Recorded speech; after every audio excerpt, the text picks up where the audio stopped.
Hello high നമസ്കാരം. എല്ലാവർക്കും സുഖമാണെന്ന് വിചാരിക്കുന്നു. ഇന്ന് വെറൈറ്റിയും ടേസ്റ്റിയും ആയിട്ടുള്ള ഒരു രസകാളൻ, അമ്പലങ്ങളിലൊക്കെ പ്രത്യേകിച്ചും ഗുരുവായൂർ അമ്പലത്തിലൊക്കെ കിട്ടുന്ന ഈ രസകാളൻ എങ്ങനെയാണ് ഉണ്ടാക്കുന്നതെന്നുള്ള വീഡിയോ നമുക്ക് നോക്കിയാലോ. പോകാം നേരെ വീഡിയോയിലേക്ക്. ഉണ്ടാക്കാൻ പോകുന്നത് ഒരു രസകാളനാണ് കേട്ടോ. അപ്പോൾ അതിന് വേണ്ടത് ഒരു നേന്ത്രക്കായയും പിന്നെ വേണ്ടത്, അതായത് മത്തൻ കൂടുതലും വേണം, നേന്ത്രക്കായ കുറച്ച് മതി കേട്ടോ. അപ്പോൾ കായയുടെ തൊലി മുഴുവനായിട്ടൊന്ന് സ്കിന്നൊന്ന് റിമൂവ് ചെയ്യേണ്ട, ജസ്റ്റ് ഒന്ന് റിമൂവ് ചെയ്ത് ഇതെല്ലാം മുഴുവനായിട്ടൊന്ന് റിമൂവ് ചെയ്തിട്ട് ഞാൻ കൊണ്ടുവരാം കേട്ടോ. ഇതെല്ലാം കട്ട് ചെയ്ത് വെച്ചിട്ടുണ്ട്.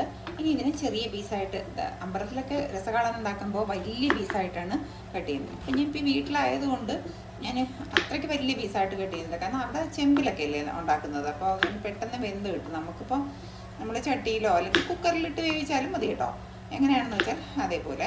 പിന്നെ മത്തൻ എടുക്കുമ്പോൾ ഒരു പ്രത്യേക കാര്യം ശ്രദ്ധിക്കാനുള്ളതെന്ന് വെച്ചാൽ നല്ല പഴുത്ത മധുരമുള്ള മത്തൻ നോക്കി എടുക്കണം കേട്ടോ. രസകാളനൊരു മധുരവും കൂടി ഉള്ളതാണ്. പിന്നെ നമ്മൾ ശർക്കരയോ പഞ്ചസാരയോ ഏതെങ്കിലും ഒന്ന് ചേർക്കും, എന്നാലും നല്ല വിളഞ്ഞ മത്തൻ ഉണ്ടെങ്കിൽ അതാണ് ഏറ്റവും ടേസ്റ്റ് കൂടുതൽ കേട്ടോ. കായും അതുപോലെ തന്നെ വിളഞ്ഞ കാ നോക്കി എടുക്കണം. കായും അതേപോലെ തന്നെ തീരെ കുഞ്ഞായിട്ട് കട്ട് ചെയ്യാം. മത്തൻ പെട്ടെന്ന് വേകും, കാ വേകാനായിട്ട് ഒരല്പം പാടാണ് കേട്ടോ. അപ്പോൾ അതുകൊണ്ട് കാ അരിയുമ്പോൾ കുറച്ചും കൂടി കുഞ്ഞായിട്ട് ഇത് ഞാൻ ഇങ്ങനെ എടുത്തിട്ട് 4ആയിട്ട് അതിനെ കട്ട് ചെയ്യുന്നുണ്ട് കേട്ടോ. അപ്പം ഞാൻ ഇത് മുഴുവനായിട്ടും കട്ട് ചെയ്തെടുത്ത് വെച്ചിട്ടുണ്ട്. ഇനി ഇത് നന്നായിട്ടൊന്ന് കഴുകണം. കഴുകിയതിന് ശേഷം നമുക്ക് കുക്കറിലേക്ക് കിട്ടണം. കുക്കറിലല്ലാതെ വേവിച്ചാലും കുഴപ്പമൊന്നുമില്ല കേട്ടോ, കുറച്ച് കൂടി സമയം എടുക്കും എന്നുള്ളതേ ഉള്ളൂ. പിന്നെ നമ്മൾ എടുക്കുന്നത് പച്ചമുളകാണ്. അത് അവരവരുടെ എരിവിന് അനുസരിച്ചിട്ടുള്ള പച്ചമുളക് എടുത്തോളണം കേട്ടോ. കാരണം ഇത് മുളക് പൊടിയൊന്നും നമ്മൾ ചേർക്കാറില്ല. ആ കടുവറുക്കുന്ന മുളകും പിന്നെ ഈ പച്ചമുളക് ഇപ്പോൾ ഇടുന്നില്ലേ, ആ ഒരു മുളകിൻ്റെ എരിവ് മാത്രമേ ഉണ്ടാവുള്ളൂ. പിന്നെ തേങ്ങ അരയ്ക്കത്തില്ല. അപ്പോൾ അതുകൊണ്ട് നന്നായിട്ട് ഇത് വെന്ത് ഉടഞ്ഞങ്ങ് ചേരണം. അപ്പോൾ കുറച്ച് കൊഴുപ്പും കൂടി കിട്ടും കേട്ടോ. അപ്പോൾ ഇപ്പോൾ നമ്മൾ ചെയ്യുന്നതെന്ന് വെച്ചാൽ കുറച്ച് മഞ്ഞൾപ്പൊടി ഇടുക, ഇതിൽ ഒരു 1/4 ടീസ്പൂൺ കേട്ടോ. പിന്നെ നിങ്ങൾ കുക്കറിലല്ല ഇട്ട് വേവിക്കുന്നതെങ്കിൽ ഇപ്പോഴേ ഉപ്പിട്ട് കൊടുക്കണ്ട. ഞാനിപ്പോൾ കുക്കറിലായതുകൊണ്ട് ഒരു 1/4 ടീസ്പൂൺ ഉപ്പും കൂടി ഇട്ട് കൊടുക്കുന്നുണ്ട് കേട്ടോ. ഒന്ന് നനന്ന് നിൽക്കുന്ന രീതിയിൽ വെള്ളം ഒഴിച്ചു കൊടുക്കാം. ഈ അമ്പലത്തിലെ ഒക്കെ രസകാളൻ എന്ന് പറഞ്ഞാൽ നല്ല ലൂസായിട്ടാണ് ഇരിക്കുന്നത്. അപ്പോൾ തൈര് എടുക്കുമ്പോൾ നല്ല കട്ടി തൈര് എടുക്കണം. വേവിക്കുമ്പോൾ നമ്മൾ കുറച്ച് വെള്ളം ഒഴിച്ചങ്ങ് വേവിച്ചാൽ മതി കേട്ടോ.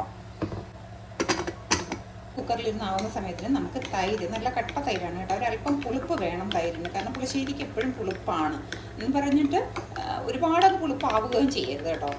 ഒരു ചെറിയ പുളിപ്പ്. പിന്നെ അതാ കുക്കറിൻ്റെ ആവിയൊക്കെ പോയിട്ടുണ്ട്. നമുക്കിത് ഓപ്പൺ ചെയ്യാം. നല്ല പെർഫെക്റ്റായിട്ട് വേവ് കറക്റ്റായിട്ടുണ്ടേ. ഇനി നമുക്ക് ഇതിനെ ഒന്നങ്ങ് ഉടച്ച് ചേർത്ത് കൊടുക്കാം. ഉടച്ച് ചേർക്കുമ്പോഴേ നല്ല കൊഴുപ്പ് കിട്ടുള്ളൂ കേട്ടോ. അതിന് വേണ്ടിയിട്ടാണ് ഇങ്ങനെ ഉടച്ച് ചേർക്കുന്നത് നമ്മൾ ഈ എടുത്ത് വെച്ചേക്കുന്നത്. ഇപ്പം ഞാൻ ഗ്യാസൊന്നും ഓൺ ചെയ്തിട്ടില്ല, ഗ്യാസിലല്ല വെച്ചേക്കുന്നത് കേട്ടോ. ഈ തൈര് ഇതിലേക്ക് തന്നെ ചേർത്ത് കൊടുക്കാം.